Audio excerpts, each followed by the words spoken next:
How to install the right Pylance extension. Pylance extension is a performance feature-rich language server for Python in VS Code. And to get this extension, just follow these steps. If this video helps, please like and subscribe to this channel.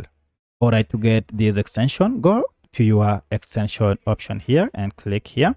Then just search for your extension using the search bar here.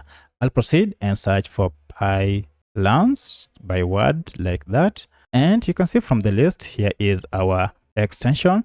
Click on it and make sure it is from Microsoft.com. And at the time of recording this program had over 180 million installations with a star rating of 3 and with over 278 reviews.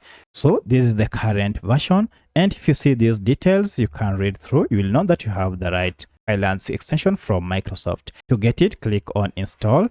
And this will install the latest version of this Pylance extension on your VS Code Studio program. So that's how you can install the right Pylance extension on your VS Code Studio. If you have any other question, kindly let me know in the comment section. Otherwise, thanks for watching and let's meet in the next video.